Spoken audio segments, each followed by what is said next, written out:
नमस्ते गाइस। और आज की फाइट वीडियो में सबसे पहले बात करते हैं एक बहुत बड़े रूमर के बारे में जो आज सुबह से मेरी फीड पे आ रहा है, यानी कि बीएमएफ चैंपियन चार्ल्स ओलिवेरा की फाइट डिएगो लोपेस के साथ। बहुत सारे पेजेस इसी फाइट के बारे में डाल रहे हैं कि ओलिवेरा और डिएगो लोपेस की फाइट बुक हो चुकी है और ये फाइट UFC 334 यानी कि नवंबर के मंथ मैडिसन स्क्वायर गार्डन की को मेन इवेंट बुक हो चुकी है। और हाँ, ये फाइट होने वाली है for the BMF championship belt. अब दोनों ही फाइटर्स को मैं लाइक करता हूं, बट ये मैचअप गाइस जरा भी सेंस नहीं बनाता है। सबसे पहले तो ओलिवेरा की फाइट होने वाली थी अरमान सरूकिन के साथ, बट उसके फ्रेंड की डेथ हो जाती है और इसीलिए अरमान के साथ उसकी फाइट नहीं हो रही। ये चीज चलो वैलिड है, बट अगर चार्ल्स ओलिवेरा की फाइट ही बुक हो रही है तो फिर मेरी ओपिनियन में चार्ल्स ओलिवेरा की फाइट होनी चाहिए पैडी पिम्बलेट के साथ, या फिर कुलन साइकिड के साथ भी फाइट हो सकती है क्योंकि वो भी अब टॉप में आ चुका है। और सच में मुझे लगता है ये दोनों फाइटर्स के ज्यादा बेटर ऑप्शंस हैं as compare to Diego Lopes. तो क्या ये जो फाइट मैचअप है इसमें एक्चुअली में वेट है? क्या ये फाइट हो सकती है? तो डिएगो लोपेस से स्टार्ट करते हैं। व्हाइट हाउस की फाइट के बाद लोपेस ऑलरेडी बोल चुका है कि वो फेदरवेट डिवीजन से अब लाइट वेट डिवीजन में मूव हो गया है और यहीं पर 155 पाउंड्स में फाइट करने वाला है। ऑल्सो इसके साथ guys last month Diego Lopez ने एक स्टोरी को डाला था जो कि अब बहुत ज्यादा वायरल हो रही है, जहां पर डिएगो लोपेस देख रहा होता है चार्ल्स ओलिवेरा और अरमान सरूकिन की फाइट। अब उस टाइम पर हर किसी को लग रहा था कि मे बी लोपेस की फाइट अरमान सरूकिन के साथ हो जाए, बट अब जैसे कि रूमर्स चल पड़े तो काफी लोगों को लग रहा है कि इस स्टोरी में लोपेस ने हिंट दिया था कि वो चार्ल्स ओलिवेरा के साथ ही फाइट करने वाला है। तो डिएगो लोपेस की साइड से बोल सकते हैं पॉसिबिलिटी बहुत बन रही है और इसके ऊपर से वो एक एक्टिव फाइटर है, यूएफसी उसे लव करती है और फाइट्स भी उसकी बहुत एंटरटेनिंग जाती हैं। तो पहले ही पॉसिबिलिटी बनी हुई थी कि लाइट वेट डिवीजन में उसे टॉप रैंक का फाइटर मिल रहा है और अब हो सकता है कि वो चार्ल्स ओलिवेरा के साथ फाइट कर ले। But on the other hand recently Charles Oliveira का एक इंटरव्यू आता है और वहां पर ओलिवेरा सारे रूमर्स को एंड कर देता है, जहां पर ओलिवेरा का कहना था कि उसकी कोई भी फाइट बुक अभी नहीं हुई है। इनफैक्ट अभी तक तो उसे कोई ओपोनेंट भी ऑफर नहीं हुआ है। ओलिवेरा का ये कहना था कि उसने ट्रेनिंग करना स्टार्ट कर दी है, वो ट्रेनिंग कैंप में है। तो ये देखते हुए लोग काफी नेम्स को उसके लिए थ्रो कर रहे हैं कि ओलिवेरा की फाइट इस ओपोनेंट के साथ होने वाली है, बट रियलिटी इज अभी तक कुछ भी बुक नहीं हुआ है। अब चार्ल्स ओलिवेरा कब अपनी नेक्स्ट फाइट कर सकता है? तो ओलिवेरा का यहां पर कहना था कि वो चाहता है एंड ऑफ द ईयर से पहले वो एक और फाइट कर ले। तो ये तो बोल सकते हैं चार्ल्स ओलिवेरा इसी साल फाइट करने वाला है,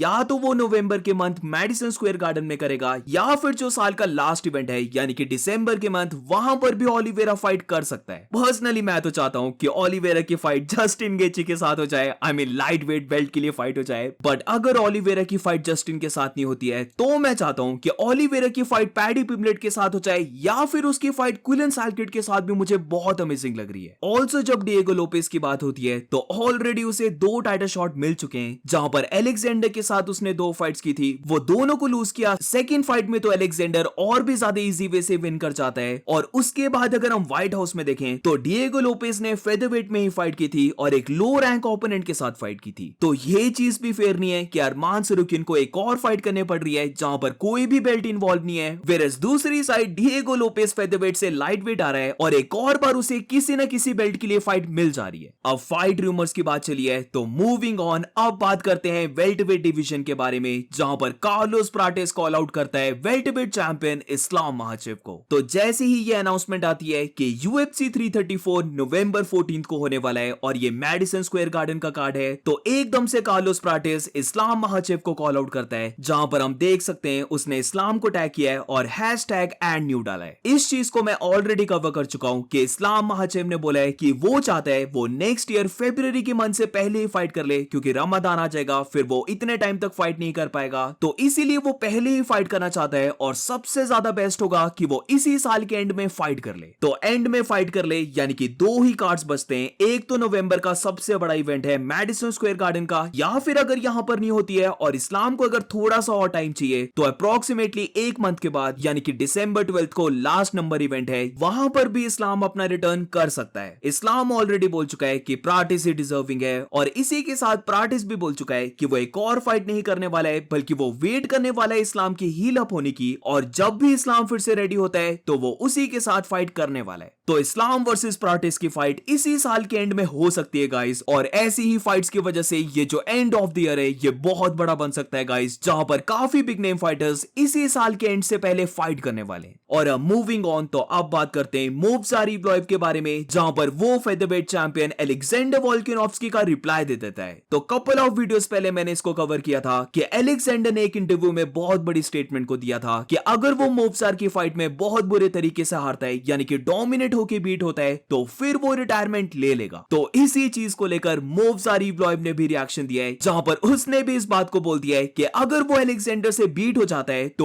वो भी रिटायरमेंट ले लेगा। यहाँ पर not only featherweight belt line पर है, बट ऑल्सो दोनों में से कौन फाइटर रिटायरमेंट लेने वाला है इस बात को भी पता लग जाएगा। एलेक्जेंडर का चलो मान लिया वो 38 का होने वाला है, तो अगर मोवजार उसे बीट कर देता है और एलेक्जेंडर अगर रिटायर भी हो जाता है तो वो एक एज अ गोट रिटायर होगा, लेजेंड रिटायर होगा। बट इसके ऑपोजिट अगर एलेक्जेंडर मोवजार को बीट कर देता है तो क्या मोवजार अपनी प्राइम में रिटायर हो जाएगा? पर्सनली आई डोंट थिंक सो ऐसा होने वाला है। अगर एलेक्जेंडर मोवजार को बीट कर देता है, आई डोंट थिंक सो मोवजार रिटायर होगा। इस बात को भी छोड़ दो, इवन अगर हम वहां पर एलेक्जेंडर की सपोज करो मास्टर क्लास को देख लेते हैं, जहां पर जस्ट लाइक मैक्स होलोवे की थर्ड फाइट या फिर डिएगो लोपेस की सेकंड फाइट, वैसे भी अगर एलेक्जेंडर फुल 5 राउंड्स बहुत अच्छा दिखता है और मोवजार को बीट कर देता है, तब भी मुझे नहीं लगता कि मोवजार रिटायर होगा। तो ये में भी थोड़ी सी माइंड गेम्स हैं, बट हाँ ये काफी इंटरेस्टिंग फैक्टर आ गया है कि अब फेदरवेट बेल्ट के साथ ये भी डिसाइड होने वाला है कि कौन सा फाइटर रिटायर होगा। और अब मूविंग ऑन, तो ये कोई गाइस अपडेट नहीं है, बट हाँ मैं तुम सबको रिमाइंड करवाना चाहता हूं कि रोड टू यूएफसी का जो सेमीफाइनल है वो इसी वीक 28 अगस्त को आने वाला है। तो यूएफसी फाइट नाइट जो चाइना में होने वाली है वो तो अगले दिन होने वाली है, यानी कि सैटरडे को होने वाली है, जहां पर सबको पता है उमार की फाइट हो रही है सॉन्ग यडोंग के साथ। बट इस फाइट नाइट से पहले पिछले दिन फ्राइडे को सेमीफाइनल होने वाला है, जहां पर अपना इंडियन फाइटर चुंग रेनकोरन फाइट कर रहा है एंड ऑफ कोर्स इसके साथ रविंद्र दांत भी फाइट कर रहा है। हाँ इसी के साथ एक और बात, अगर तो दोनों अपनी नेक्स्ट फाइट को विन कर जाते ना, तो फाइनल में दोनों की फाइट होने वाली है और ये एक रीमैच होगा। आई रियली होप गाइस दोनों ही अपनी सेमीफाइनल फाइट्स को विन कर जाएं, क्योंकि उसके बाद जो फाइनल देखने में मजा आएगा ना, नेक्स्ट लेवल। मोस्ट लाइकली मैं कल ही इसकी प्रेडिक्शन वीडियो लेके आने वाला हूं, सो लेट्स सी फाइट में क्या होता है। मैं सुपर एक्साइटेड हूं। बट आज की फाइट वीडियो में बस इतना ही गाइस। अगर तुम्हें वीडियो अच्छी लगी हो तो please make sure to like subscribe. मिलते हैं नेक्स्ट वीडियो में।